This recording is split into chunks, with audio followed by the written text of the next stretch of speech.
Je reviens vers vous pour une nouvelle enquête. Donc vous êtes nombreux à m'écrire, à me solliciter, à me poser des questions sur les secrets de ce monde. Alors je vais aborder le sujet du mont Bucéji, qui est situé en Roumanie. Qu'il y a 2 ans, je me suis intéressée au sujet de ce lieu insolite en lisant le livre de Radu Sinamar intitulé La découverte au Bucéji. Je vous invite à lire, ça donne une autre perspective de notre vie sur Terre. Et dans son livre, il est stipulé que c'est une ancienne base non humaine qui remet en cause toute l'histoire officielle telle que nous la connaissons, telle qu'on nous la vend, donc nos origines. Donc après avoir lu les 3 livres de Radu Sinamar, car c'est une trilogie, j'ai été très tentée d'enquêter sur ce lieu pour savoir ce qu'il se cachait derrière tout ça. Et je vais donc vous livrer une partie des secrets de ce lieu. C'est exceptionnel, donc je confirme que ça regorge d'histoires jamais lues à l'école. Donc là, je vais vous dire mot à mot à peu près de ce que le télépathe me dit. Donc j'écoute et en même temps je vous transmets. Alors nous arrivons face au mont Bucéji. Donc j'ai mis le canal, donc le télépathe en transe.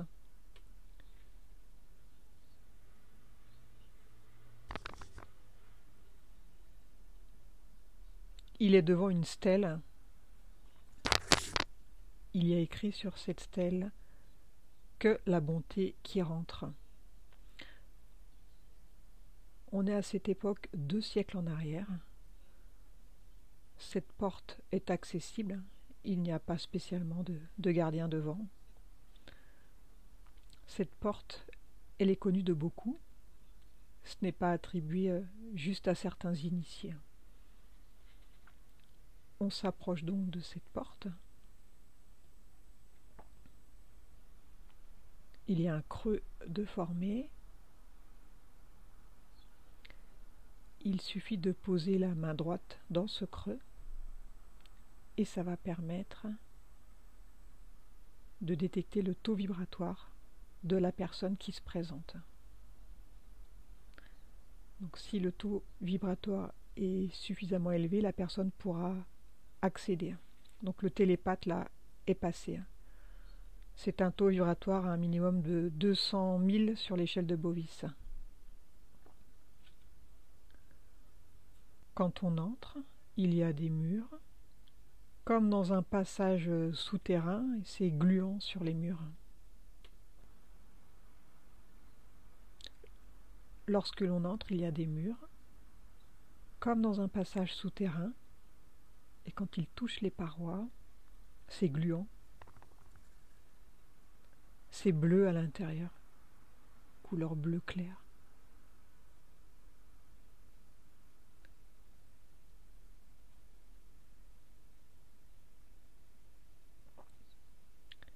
Donc c'est suffisamment lumineux pour voir ce qu'il se passe.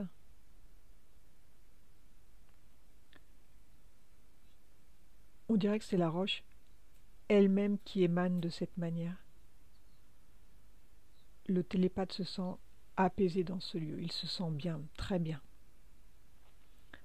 Donc on continue d'avancer pas à pas. On arrive dans une salle.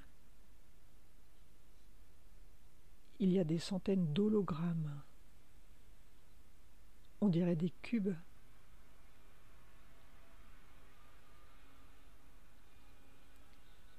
Comme s'il y avait des cubes suspendus partout.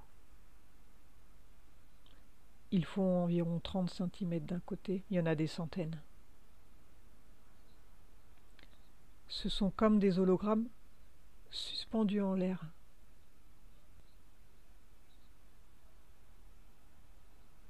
Une image suspendue, comme dans les films de science-fiction. Chaque cube est un peuple ancien de la Terre. Le télépathe tente d'en toucher un. Ça l'éclaire partout. Il voit plein de choses.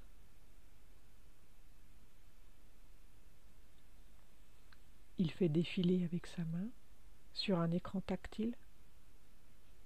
et il capte le peuple des Imois. Donc je lui demande comment ils sont, à quoi ils ressemblent. Et là, il est comme aveuglé. Il a une lumière sur son visage, comme si on lui interdisait de regarder. Il n'a pas accès. Donc l'hologramme cache les informations à ce moment-là. Donc ce serait salir la mémoire de ce peuple. Donc pour l'instant, on n'a accès qu'au nom des peuples.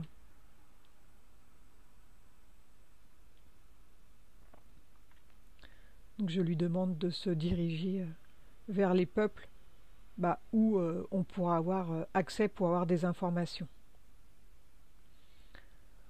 On a alors accès à ce moment-là aux Atlantes et les Mayas et aux Incas, ainsi que les Olmèques et les Aztèques. Donc nous sommes dans la salle des projections à ce moment-là. Il est interdit de divulguer ce qu'on voit dans cette salle.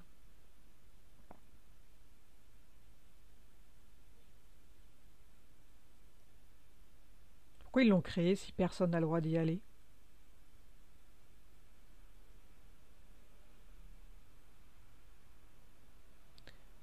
L'humanité ne s'en remettrait pas.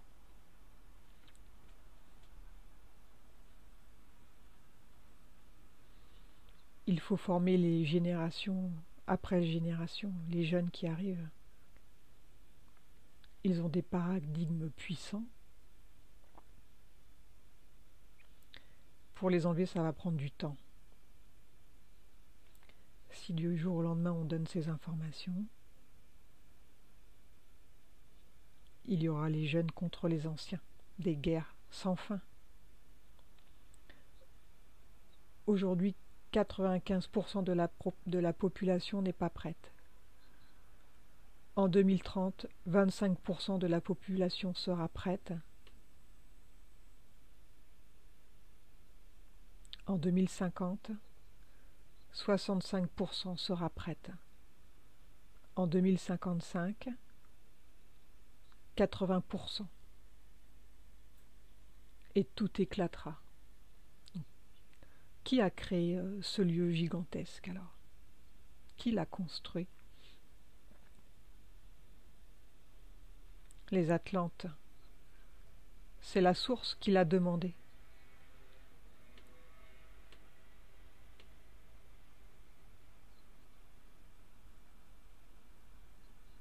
Et pourquoi avoir construit ce lieu, avec toutes les mémoires des civilisations passées? Quand Satan quittera la terre,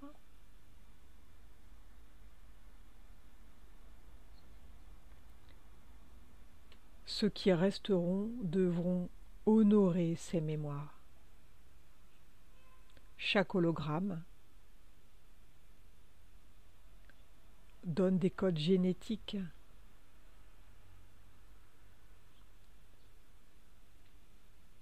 Ils permettront à chaque civilisation de renaître, de reprendre leur place.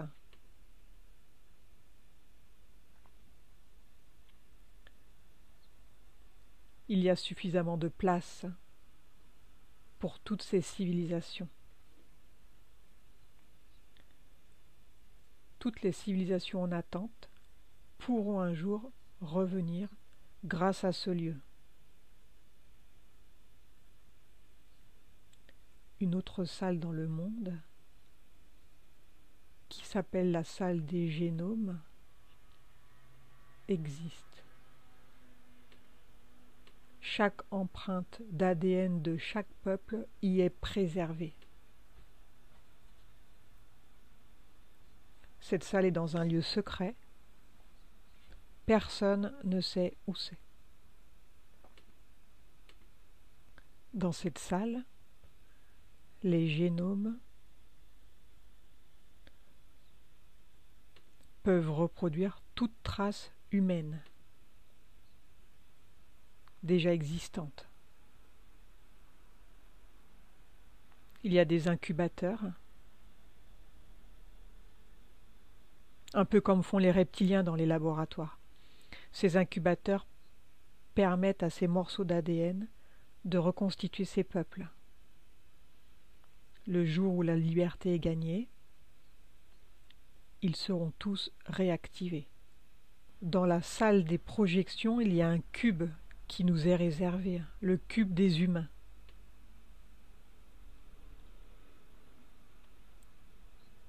Il est 90% plein, et lorsqu'il sera à 100%, l'humanité aura disparu. Sa couleur est mauve, très sombre. Ça en dit long sur l'ego humain. Donc je fais une parenthèse, plus le cube est foncé, et plus le peuple est dans le négatif, et plus le cube est clair, transparent, et plus ce peuple est pur. Donc là, le cube de l'humanité, c'est un des cubes les plus foncés de tous les peuples présents là, dans ce lieu.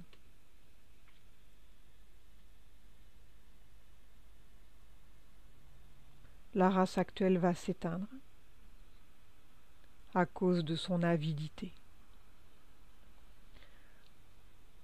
Donc, tous les cubes qui arrivent en fin de cycle, c'est au moment où la race va s'éteindre. Donc là, on est à 90% pour l'instant sur un cycle de 26 000 ans.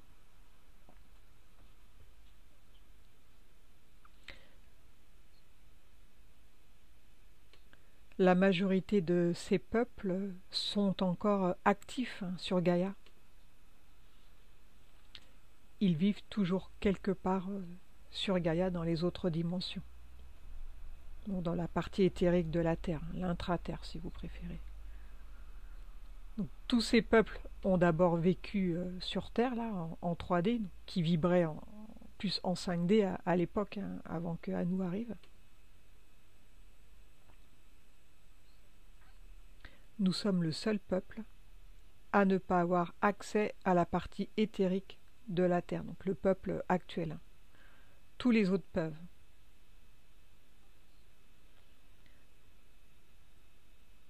Avant ce continent appelé Terre, donc tout en haut de Gaïa,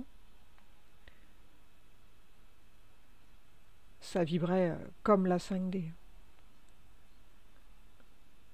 À l'arrivée de notre race, donc cette race humaine, il y a 12 000 ans, donc avant il y avait les Atlantes, ça n'a pas posé de problème, mais il y a 5683 ans, Anu est arrivé, donc Satan.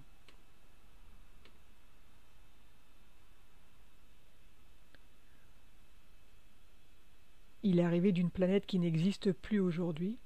Donc aujourd'hui, cette planète, elle est artificielle. Et elle passe une fois tous les 26 000 ans proche de la Terre. Ce qu'on appelle la planète X. Donc au moment de l'enquête, il y a 2 ans, elle était proche de la Terre. Elle est déjà passée et elle repart. Lorsqu'elle est proche de la Terre, les vibrations descendent. Donc les vibrations de la Terre descendent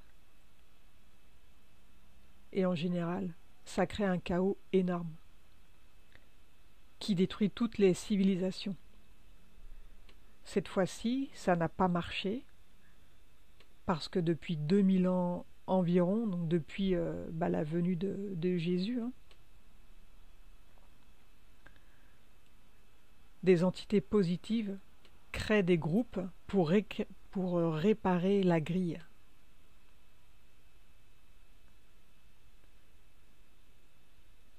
Cette grille, elle protège la planète des basses vibrations.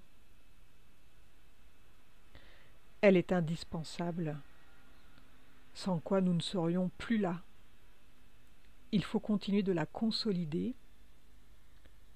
Une fois toute réparée, une fois les astres remis à leur place,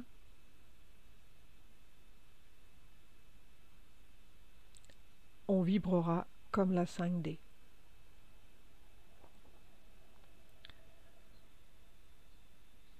Donc là, la grille, au jour d'aujourd'hui, elle est réparée à plus de 50%.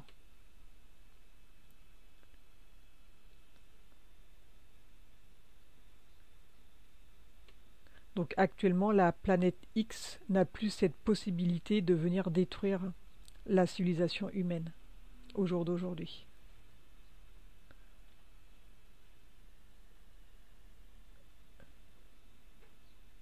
Le problème, donc cette grille, elle protège de l'extérieur, mais sous la grille, il y a des autres ondes qui sont émises. Donc si on est protégé des ondes extérieures, la grille ne nous protège pas des ondes artificielles qui ont été créées.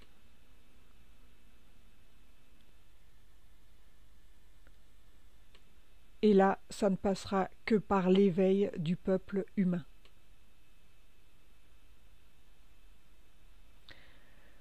Le cube dans la salle des projections qui représente l'humanité était très noir. Il y a environ 200 ans en arrière. Un petit éveil a commencé de l'éclaircir. Mais il est encore très loin des autres cubes.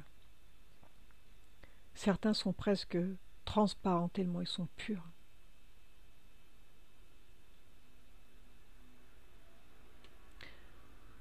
Alors la partie des Atlantes, il y a 3 cubes. Un cube de la genèse des Atlantes, quand ils ne faisaient qu'un peuple. Il est d'une transparence pure comme du cristal. Il y a un autre cube qui est resté très transparent aussi. C'est la période où Mamakya a vécu en tant qu'Atlante.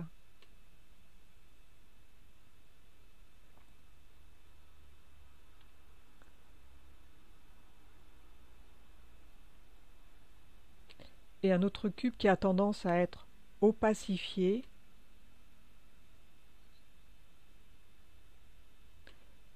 Ce sont les Atlantes qui ont décidé de jouir de la 3D.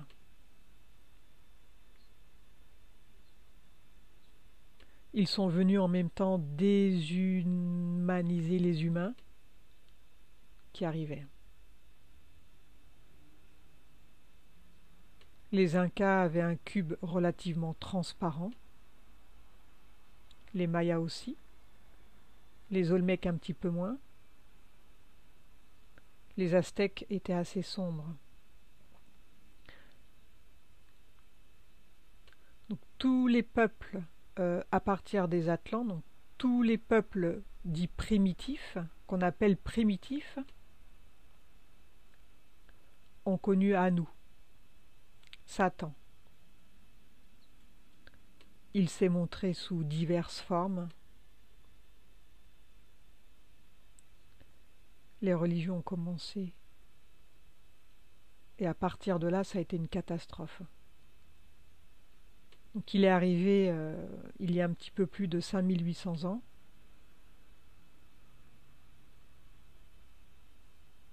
Et il a commencé à manipuler l'humanité il y a environ 5000 ans.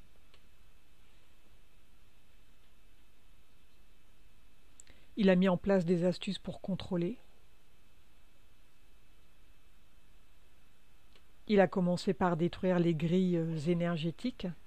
Tous les déplacements en lévitation sont devenus impossibles.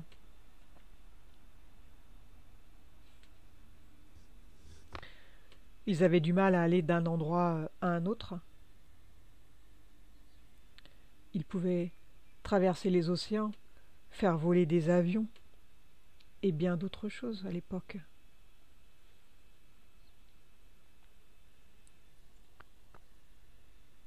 Ensuite, il s'est attaqué à la grille cristalline pour faire baisser les vibrations.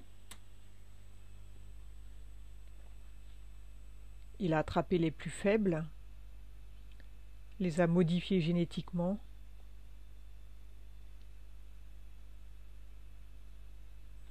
On a fait des demi-dieux.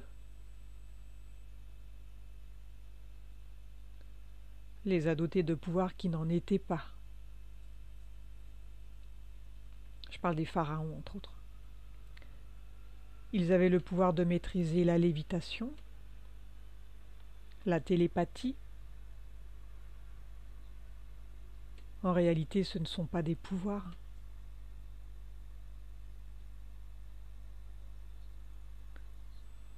L'homme a juste oublié qu'ils sont en lui. Donc je pose la question, qui sont ces demi-dieux? C'est en réalité une chimère. Ils ont le poison de Satan en eux. Ils sont injectés. Donc, ils sont injectés sur le corps éthérique de la personne, dans certaines dimensions. Et ils se manifestent de manière physique si on traverse une porte. On va dans cette autre dimension.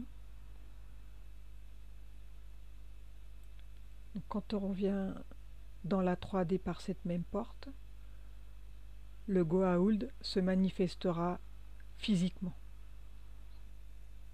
C'est très très difficile de s'en libérer en sachant que c'est tentaculaire. Donc il se met sur la moelle épinière. Donc si on n'est jamais sorti de la 3D, ce Goa'uld se trouve uniquement dans le corps éthérique. Et ils font des dégâts dans le corps physique au bout d'un moment. Car le corps éthérique subit sa présence. La présence de ce Goa'uld. Donc le Goa'uld se branche sur le système nerveux central qui est capable de commander tout le corps. Et s'il commande tout le corps éthérique, il peut commander tout le corps physique.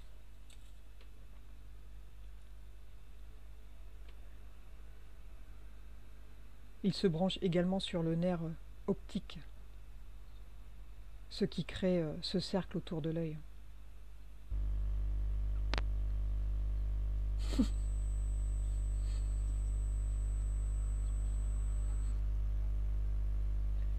On n'est né de rien en vrai, si on les écoute.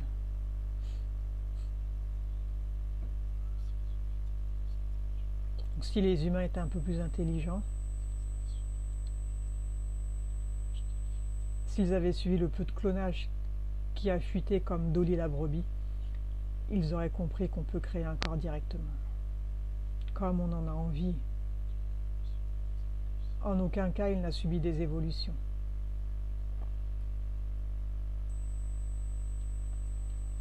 Au plus loin que l'humanité ait des souvenirs ou des photos, les humains sont strictement comme nous.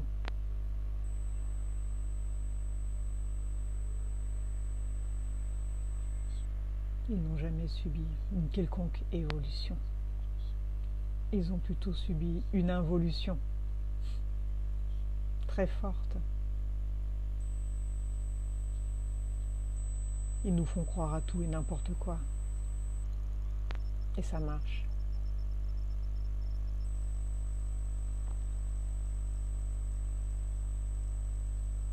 Le plus triste, c'est que ceux qui savent la vérité sont exclus. Ils passent pour des fous.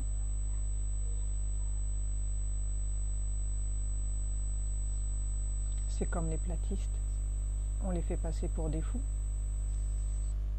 Sur la forme, ils ont entièrement raison. Mais sur un continent extrêmement plat. Sur le fond, c'est pas tout à fait ça. Tous les arguments qu'ils avancent sont vrais et vérifiables.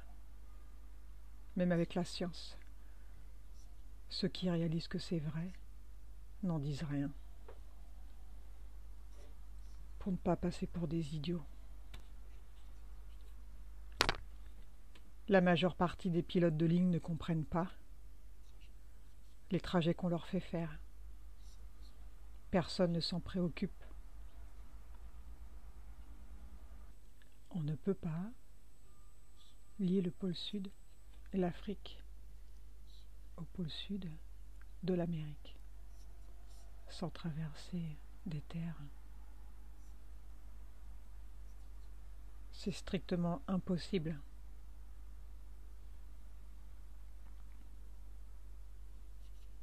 Ou alors il faut faire un détour énorme. Obligé de passer par le nord du Brésil et ensuite descendre toutes les Amériques. Sans quoi, on ferait presque 18 000 kilomètres. Il y a plein d'autres choses aussi. Un bateau qui passe sur la mer, n'importe quel capitaine d'un navire pourra dire que l'horizon n'existe pas.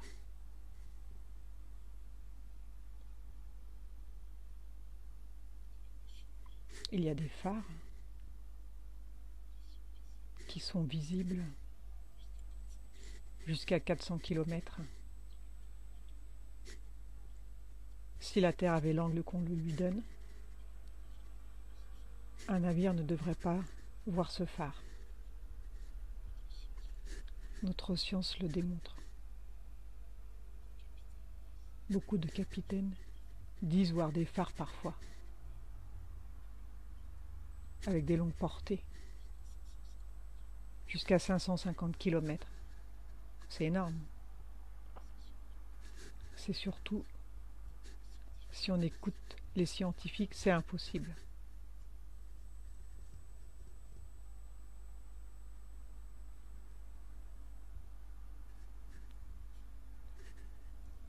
De l'eau ne pourrait pas non plus prendre une forme telle qu'elle. L'attraction a déjà été faite. Une immense boule de 10 mètres de hauteur, une sphère. On y a créé une gravité très forte en son centre. On a essayé de déposer dans des creux à sa surface. L'eau coule inexorablement vers le bas. Il ne va pas vers le centre de la grosse sphère. C'est donc une chose impossible.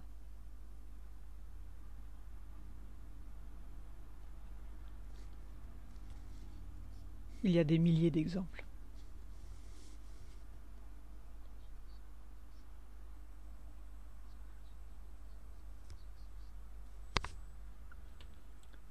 Alors là, on parle de la théorie de la disparition des dinosaures qui date d'il y a 65 millions d'années.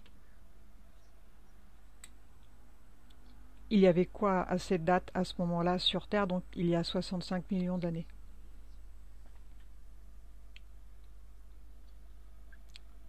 D'autres peuples comme nous, que l'on retrouve au mont Buséji. Il y en a plein dans les cubes. C'était donc des peuples évolués, avec un grand respect de la nature.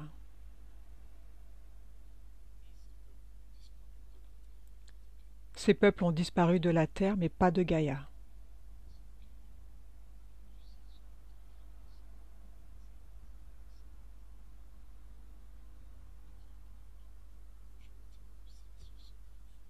La majorité ont réussi à se sauver.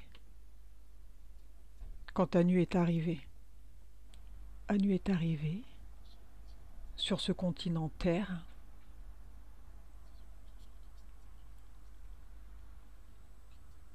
Quand ils ont vu que les fréquences n'étaient plus normales, qu'elles avaient baissé, donc ils l'ont quitté. Tout simplement. C'est ensuite que les glaces se sont formées et ont entouré ce continent, donc là où on est, sur Terre. Ça a formé une prison.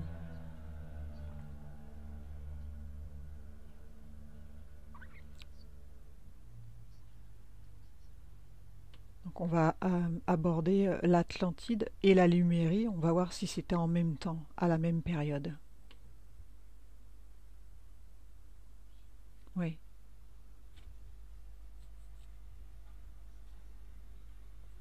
Est-ce qu'ils étaient amis ou ennemis, ces deux peuples? Ils étaient ennemis, mais indispensables l'un à l'autre. Ils vivaient donc dans la tolérance. Beaucoup d'histoires sont modifiées à leur sujet. Ils ne sont pas réellement ennemis. C'est plutôt comme une concurrence. Quand on parle de la disparition de l'Atlantide, en fin de compte, il n'y a pas de lieu précis. Ce qu'on appelle aujourd'hui la Terre était peuplée d'Atlantes. Quand Anu est arrivé, il a tout rasé. L'Atlantide, c'était toutes ces belles cités situées partout. La Terre était Atlante. Il faut arrêter de chercher cette cité partout. La majeure partie des Atlantes sont partis. Il n'y a pas de cité à proprement dite Atlante. On a appelé la Terre l'ancienne Atlantide. Parce qu'Anu a apporté le déluge. La construction du mont Buséji a commencé à moins 100 000 ans avant Jésus-Christ. Et elle a été terminée 62 000 ans. Elle a été mise en service il y a environ 56 000 ans. Qui avait accès aux 3 tunnels? Donc, il y en a un qui va en Irak, en Égypte et je ne sais plus où. Donc, à cette époque, tout le monde y avait accès. Tout le monde vivrait suffisamment haut. Anu n'était pas là. Donc c'était donc un lieu pour se déplacer rapidement sur les autres continents. Donc comment est-ce qu'il se déplaçait dans ces couloirs? Il a été vu du cristal de chaque côté. Donc ils utilisaient quoi comme moyen de locomotion? Des stèles en pierre.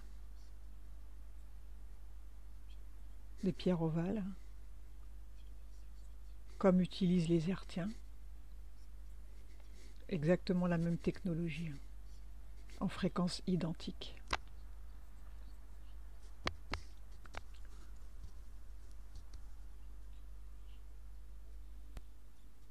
Il mettait environ 30 secondes pour aller en Irak et en Égypte, avec cette technologie.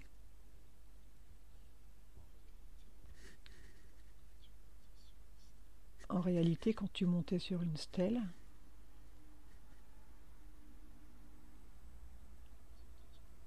il y avait un mur comme une cloison transparente qui forme une bulle. Tu es posé sur la stèle et la bulle, tu rentres dedans. Au moment où tu pars, cette bulle en réalité ne bougeait pas, la stèle non plus. On voyait la personne à l'intérieur se désagréger. De l'autre côté, une stèle avec une bulle la même. Et on voit le corps se recomposer de l'autre côté. Alors, tous les trajets qui faisaient moins de 100 km, on avait le droit à une lévitation traditionnelle. Et pour faire 100 km, on mettait environ 10 minutes.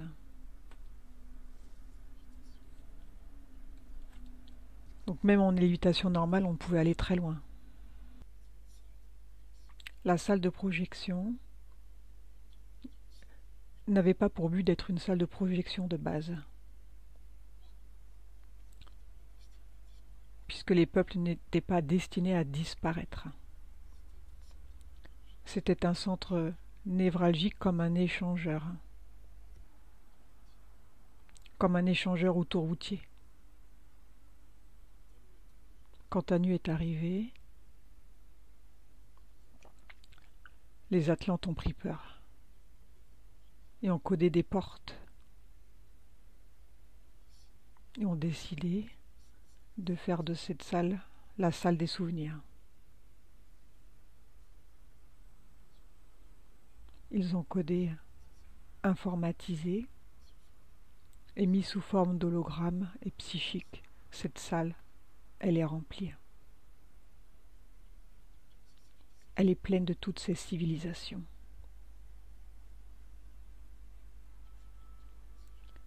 Vu le taux vibratoire exigé pour y entrer, il est impossible qu'une entité y pénètre. Ne jamais tenter d'y rentrer si on n'excède pas les 200 000 sur l'échelle de Bovis. On est arrivé à la fin de la première partie de l'enquête. On y est retourné quelques temps après afin de continuer à fouiner dans cet endroit qui recèle de secrets. Donc, je vous livrerai la suite dans une prochaine vidéo. Donc, je vous dis à bientôt. Au revoir.